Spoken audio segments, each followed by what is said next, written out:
excellent, very intimate tasting of Trappist Ales. I know many of you probably have had one or two of these, maybe at once, probably not more than that, as they tend to inebriate very quickly. A lot of people wonder the history of Trappist beers, what makes them so special. You know, there's a lot of kind of confusion surrounding Trappist beers, Abbey beers. Are they the same thing? The first beer that I served was actually a rendition, a welcome beer, a rendition of an Abbey beer. A classic Belgian triple style that was made in an Abbey sort of recipe, but not in an Abbey. There are no monks involved.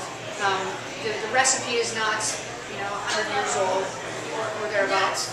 So it's a very well-made beer, a very good beer, but many people would taste that and think, well, what's the difference between Abbey and Trappist? So we'll get to that right away. My name is Jill. If you have any questions, please feel free to ask while we're tasting. I do the wine list and the beer list here, and it's always a pleasure to do different tastings that I always hope I can get away with putting together things like this. So just to briefly talk about Trappist Ales. Monasteries in general, we'll just scratch the Trappist for 1 second. Monasteries in general have been brewing beers more or less for a millennia, so almost 1,000 years. A lot of brewing history, a lot of willpower, notion, and know-how go into brewing beer. So you may say, well, what makes the monasteries, since when did they become Trappist, or why are they Trappist? What makes these beers supposedly so much better than other beers? I don't want to say that they're better. They're different. They definitely take a lot to make a beer like this. A lot of history is involved, but also a lot of steadfast towards quality. So how these came into public light, if you say, well, okay, they've been making it for over a millennia, how did people like us get to start to enjoy Trappist beers? Well, back in the Middle Ages, early Middle Ages, people, when they were traveling, if they were lucky enough to stay in a hotel, they would stay at an abbey. Not necessarily a Trappist abbey, but they would stay at a monastery. And, of course, with your money, you would get in exchange lodging, food, and beer. Sign me up. Okay, so when you say, well, why beer? Obviously, it's a source of calories, so they could sell it that way. It was also the brewery was, or the abbey, or I should say the monastery, was already making the beer, so they could sell it for money, calories, and then it's also digestive in moderate amounts, right? Lastly, with a lot of people thought that brews were healthier than water, that water was unsafe for human consumption. This is partly true. Water was unsafe for many people to drink, although many people didn't think that when you make beer you have to brew, or you have to boil water first. So you're basically boiling, thwarting any bacteria that could potentially cause harm to humans. So in any event, we have monasteries, abbeys, as hotels kind of making brews for people's consumption.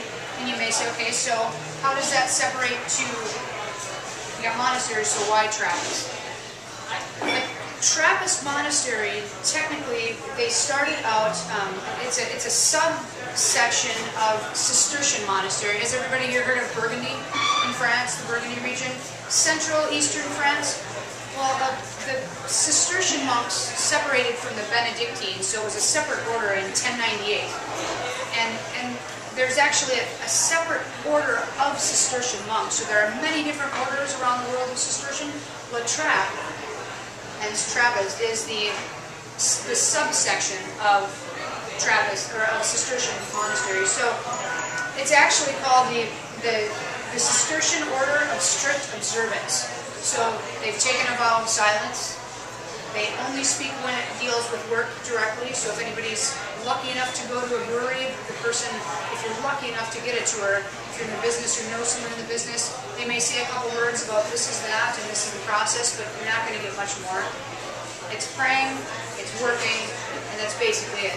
So there's a lot of pride that goes into the beers.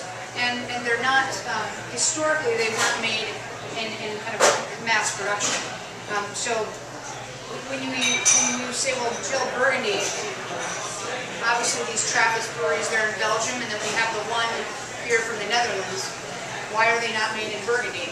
Well, when a lot of the Cistercian, the Trappist monks were trying to flee from Napoleon and the Revolution during the late 1700s, they went up north to, I don't want to say greener pastures because it is cooler, but instead of drinking wine, think of in the northern part of Germany when you get up into Poland and areas like that, Belgium, they're drinking beer, they're not drinking wine because wine grapes have a hard time growing, where hops, barley, rye, things like that are all natural products of the earth up north. So that's where you get Cistercian monks, Trappist monks, going up north to make them in Belgium.